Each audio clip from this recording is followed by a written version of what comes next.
All hail Biafra. This is Biafra Liberation Army Network coming to you again. Please do subscribe, like, share, and comment. All right, this one is coming from Adams Oshumole. Oshumole is asking, we have solid minerals like gold, uranium, lithium, to mention but few, in the northern part of the country. In the south, we have also almost the same thing, including the crude oil. Now, the federal government, they are always sending the military to the Niger Delta, send them to the east, send them to the south, so that they could stop the oil bunkering. Okay? That is nice, no problem about that. But the question Oshumole is raising here is that, why is it that in Nigeria, everything they do is divided into two, but nobody has the courage to come out to say, let's divide this country? Because people in the northern part of the country, they mine gold, they sell gold, Nigerian gold in Egypt, in Qatar, in Saudi Arabia, in Dubai. Go to this area, you will see Nigerian gold. Where are they mining it? In the north, okay? But the question Oshumole is putting forth is, why is it that the federal government is not taking the same measure or the same action against these people who are mining in the north the way they are doing in the south? He called it the double standard of treating people in the north with the people in the south. Take a listen. There is no question in my view, and I come from an area where you have, like you rightly said, sir, there is hardly any part of Nigeria where you don't have solid minerals, even in the south-south. But what I observe, whereas the federal government is ruthless with people who are doing illegal oil bunkering, and they deploy JTF to deal with those involved in illegal bunkering. When it comes to illegal mining of solid minerals, the federal government changes. It's like using different standards. And I'm very angry about that. Because if we have to fight, deploy army, even to kill, for anyone who is involved in illegal bunkering of oil, and you deploy JTF, a combination of army, police, air force, everybody, why are we allowing illegal mining in many parts of the country that is going on? And they are being mined by retired generals, and we know them. Yes, we know them. Nobody can pretend doesn't know them. I did a letter to retire former President Buhari, because somebody I sent to go and conduct a primary somewhere reported back to me, a retired general of Northern Instruction, told me that, look, Adams, you are worried about the challenge of conducting primaries in Zafara.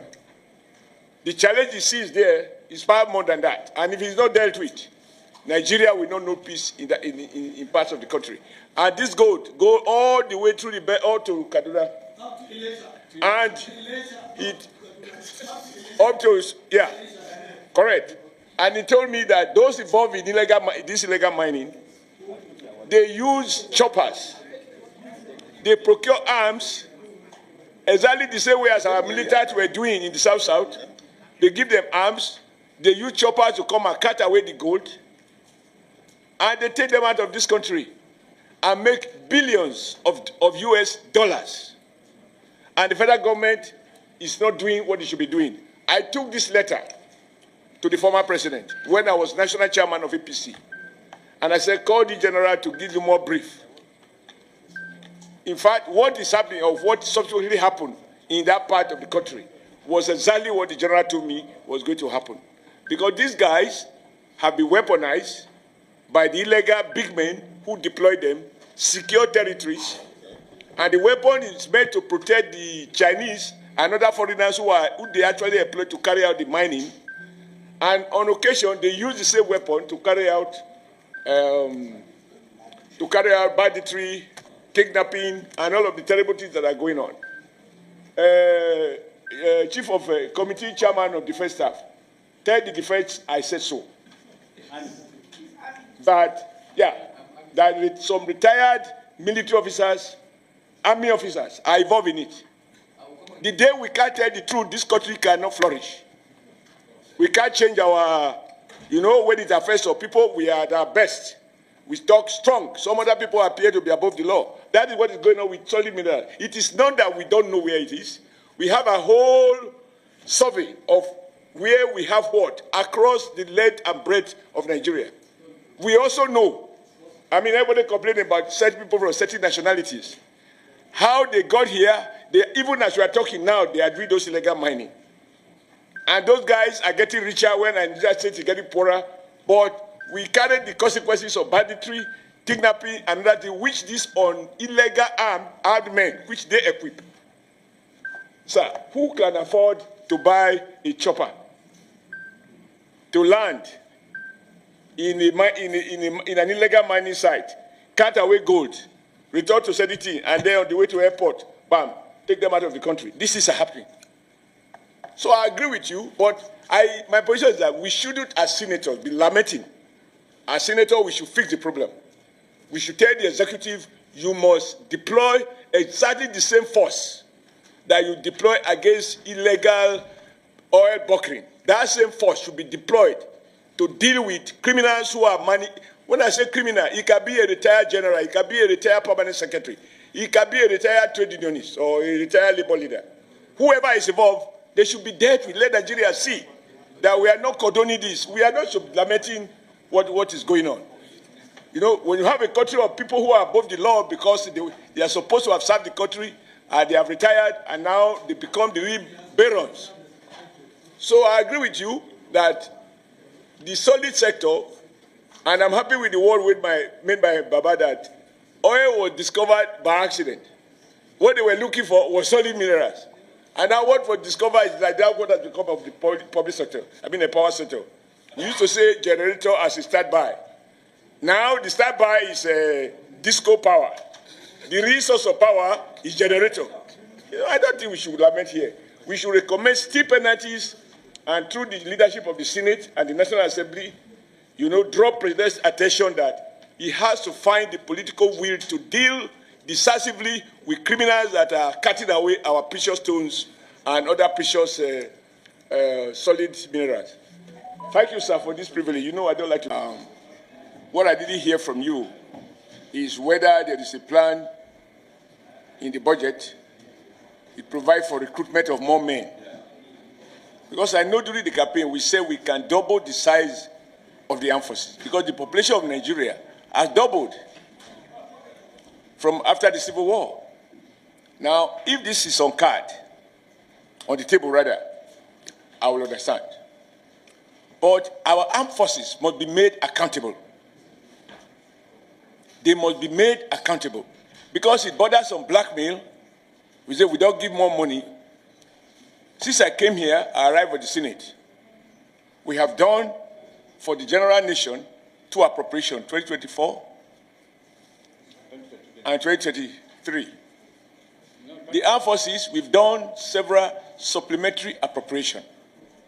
And the revelation on the floor of the Senate is that they are buying the wrong equipment. Now, today, when you said we should do proper oversight, I raised that motion that the Committee on Navy, Army, Air Force, and others should benefit from robust National Assembly oversight functions. That motion was defeated. It is on record that the armed forces are oftentimes or sometimes procuring equipment that they really don't need. The issue of the yacht is one shining example of complete gold displacement. I think they spent about $6 million converted to Naira that they were asking for to maintain the yacht. And I remember President Buhari said he never asked them to buy a yacht. Which president will go on a yacht? On holiday? So I think when you say we should remove them to first line charge, you must trace the origin of the security crisis we are facing today. The only thing I will favor for first line charge is education. Because people who are educated and skilled, they are unlikely to be so poor that a terrorist organization can easily recruit them. If we put all the money to defend the country, and there's nothing left to do education, nothing left for healthcare, nothing left for investment in the manufacturing sector, all of those things that we ensure that our GDP grows at a reasonable basis, at least at a rate higher than our population growth, our poverty will remain endemic. The superhighway to criminality is hunger and starvation. So the armed forces have to understand that Nigeria doesn't have unlimited resources. And when they are buying equipment, they should buy what works. There have been scandals about buying second-hand equipment, military equipment. And as oversight, you can trade that, you're all right, you retire as a senior military officer. I'm sure you know what I'm talking about. So when you say we should remove them from the first line charge, everybody first line charge, I mean first line charge, Navy, Air Force, what will be left in the treasury for the mass of our people? Are they going to be defending the graveyard? So we need to draw a sensitive balance. And there is no question that we need to enhance the competence and the proper kitting of the men and women who have put out their life for Nigeria. And I want to be on record that I do, from the bottom of my heart, appreciate, and I continue to appreciate the enormous, huge sacrifices that our men and women in uniform are making. But their senior officers should be encouraged to procure wisely in line with what the military need. Sir, so you are probably from northwest, northeast. Chairman, there's no better way to speak to this. I am sure if you engage some of the soldiers on the field, they tell you they give them the ration bullets. They don't have enough ammunition. Whereas the terrorists are, that is not because of budgeting. So we need to scrutinize and encourage and do everything to persuade the leadership of the armed forces to put the right priority in the right places. But if money was unlimited, anything you want, take and secure me. But if I have so little, I have to balance between my kitchen, my security, roof over my head, water for me to drink, a hospital for me to go to. Because even if the army secure my life, they do not really secure my head. So all of this, the federal government has to deal with. So in a sense, we need to be sympathetic to the executive as to how does it get this money. And I go back to President Buhari's repeated statement. I am trying to draw a bucket of water from a dry well. Whosoever has to take a cup from that dry well should make sure that he sip it slowly as and when necessary to survive 365 days before another round of budget is done. We shouldn't give anybody as legislature knowing the fact, because we are approving loans and loans and loans, and Nigerians are abusing of our approving loans. When they are so approving, we cannot now ask the president to spend over and above the revenue available, whether through what we generate or through what we borrow. So it's not about whether we like it. It's about, my friend, I have limited money. Manage it judiciously. Refocus your priorities. There should be accounting. Nobody should be above accountability. I think if we do that with the money they have, now TRADOC cannot be different from the Air Forces.